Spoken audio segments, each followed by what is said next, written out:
Hey everyone, welcome to the channel for another Escape from Tarkov video. Battlestate just announced the 12.6 patch and full character wipe is coming way sooner than anyone expected, and in this video, I'll be going over the patch notes for the 12.6 update that were just dropped today. The patch is set to start installing at 11 AM Moscow time on Thursday, May 28th, which is around 2 AM Pacific time. It'll take some time for the patch to finish installing, and the devs say around 3 to 5 hours for the full install if there's no hiccups. So without delaying it too much in the intro, let's just get right into the patch notes, starting with new features and changes to the flea market systems.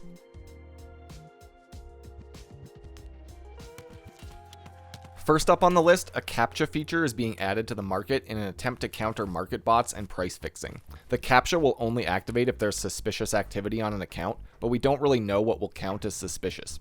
This should be a good counter to market bots though, and this combined with other changes will almost completely negate them in my opinion. Of course, the next huge change to the flea market is that only items with a found in raid status can be sold on the market. This means no more reselling trader items, and there is some changes to what is considered found in raid. First up, you have to survive a raid for items to count as found in raid. If you die, all items in your container will lose the found in raid status. This means that both death and run-throughs will negate found in raid, and you must survive a raid to be able to sell any items you find on the market. This change is going to make it more challenging to get items onto the market, and I imagine it'll definitely affect the amount of stuff sold on the flea market since container loot will be a no-go if you die. Thankfully though, they mentioned a tweak to the run-through status, and if you spend at least 10 minutes in a raid or gain at least 600 XP, it will count as a survival when you extract. 10 minutes is a pretty short amount of time, so this should reduce run-through penalties. Items gained through quest rewards, crafting, Twitch drops, and SCAV case items will still be considered found in raid, so you can still craft tons of items in the hideout to sell on the market, which I think will be the new money-making meta. One thing I noticed that I thought was very interesting was a line mentioning that weapons will still be able to be sold on the flea market even if they don't have the found in raid status. I think this is an awesome compromise because one of my biggest tips for people is to check the flea market for weapons that they use a lot, since they're often super cheap if they're a common weapon crate or SCAV drop. At the very least, you'll still be able to get the base for your weapon builds for cheap and make some good money selling other players' weapons on the flea market. There's also some UI improvements for the market, like different currencies getting a unique color and the amount of fuel displayed on containers when they're in the market.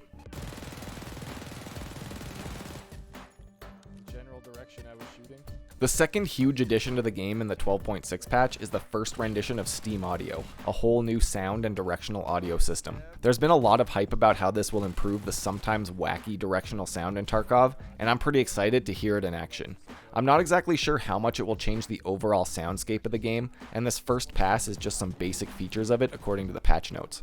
We're also going to have to enable it in our menu before it starts working, so don't forget to check your settings on day one and enable Steam Audio if you want to try it out. Interestingly, there's also a new slider in the audio menus for chat volume. It's not active yet, but this could mean that VoIP or radios are on their way soon.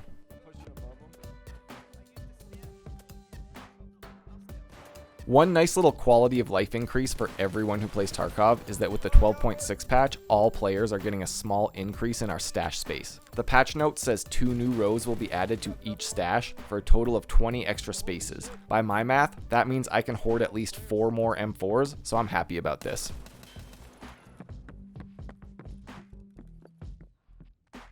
I'm surprised that this wasn't hyped up more in the patch notes or before the patch dropped, but we're getting the prone lean feature in the 12.6 patch. This was teased a little bit during a previous podcast, and it looks super cool. I think this will make gunfights a lot more interesting, since the angles you can peek while on the ground with that kind of freedom to lean and turn will be very effective. I imagine it's going to take some time to get used to, but I love these kinds of realistic movement mechanics.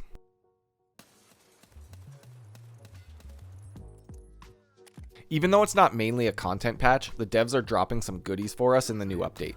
First, they specifically mentioned 5 new parts for the AR-15 rifles like the M4 and ADAR, which are only going to spawn in raid and not be sold by any traders. If I had to take a guess, I imagine these are going to be mounts, charging handles, gas blocks, and pistol grips, vital parts which people need to build an M4. I say this because now that there's no more reselling from the traders, low profile gas blocks and charging handles are going to be real hard to get a hold of before you can unlock them. By adding them to the loot pool, people can find them and populate the market with vital parts. However, we won't know until we find them ourselves. There's also one vague line that just says new gear, so I guess we're gonna have to check the traders ASAP and see what the new items are once the wipe hits. Finally, there's 2 new clothing pieces for both factions, 1 top and 1 pair of pants. I haven't seen any pictures of them, but I'm excited to check out some sweet new fashion for my bear operator.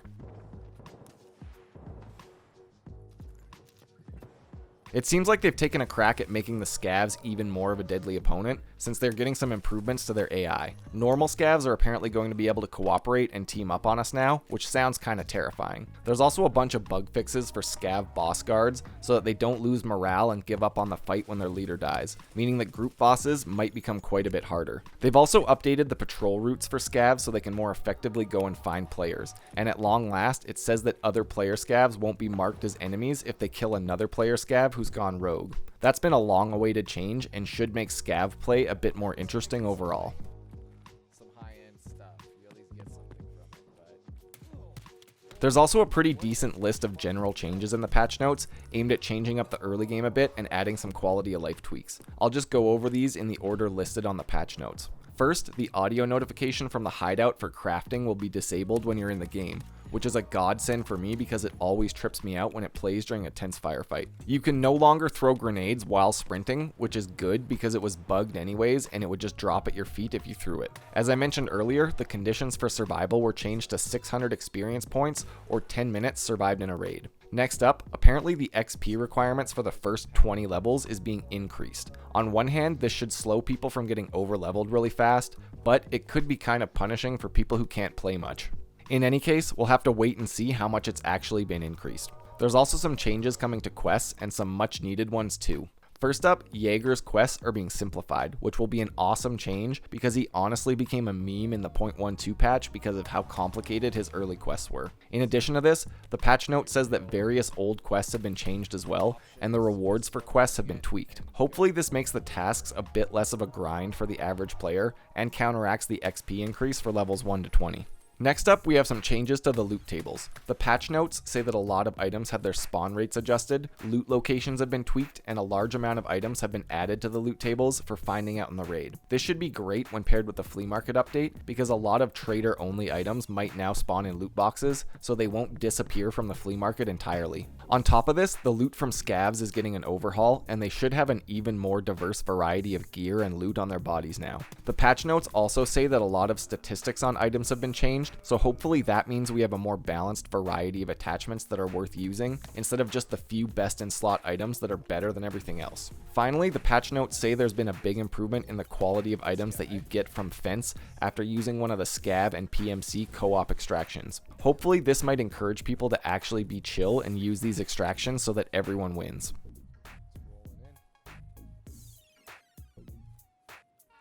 The rest of the patch notes are mainly listing bug fixes, and there's a ton of them there. I'll just quickly go over the highlights and some of the major things that I see mentioned. First up, a big one is to fix a bug where grenades would make no sound if there was other noise going on when they were thrown, which should prevent deaths to phantom grenades. A few collision improvements with grenades are mentioned as well, so they may be easier to throw through small openings. They've taken another shot at killing the bunny hop as well, getting rid of the huge speed increase you could get by sprinting and jumping at the same time. Various sound bugs have also been worked on, like the repeating loop when you run out of breath with a face shield down, and some prone movement sound glitches and visor sound effects as well. And of course, the bug fix list wouldn't be complete without them taking another shot at fixing stutters, freezes, and performance issues. The patch notes mention animation fixes and network tweaks, so hopefully the game will be running smoother than ever. Well, that about covers it for what I can see as the highlights to the patch notes. It seems like a lot of great quality of life fixes and tweaks to the early game are awaiting us, and I for one am really hyped to check it all out. Plus, with the new flea market and tweaks to stats, we might just see a whole new breath of fresh air when it comes to weapon modding, and people might be more encouraged to run their own unique builds instead of just looking up the best in slot setup and running pure budget builds alongside it. In any case, I'm really excited to get a fresh start and experiment with the new weight system, market changes, and new quests in the early game. The VOIP is dropping faster than a lot of people likely expected, and I'm sure gonna miss my boxes of RSAS rifles and MP7s. But the excitement of early game anarchy have me so excited that I'm barely thinking about all the things that I'll be losing. I'll be streaming as soon as I can get the patch installed and the game up and running, and if you want to come check out some raids, I've got a link to my Twitch channel down in the description. There's also links to my Twitter and Discord server, plus a link to my Patreon page for anyone interested in supporting the channel, so I can put more time into making content. Thanks for checking out the video. As always, feel free to leave any comments, corrections, or suggestions down below, and until next time, stay safe in Tarkov City.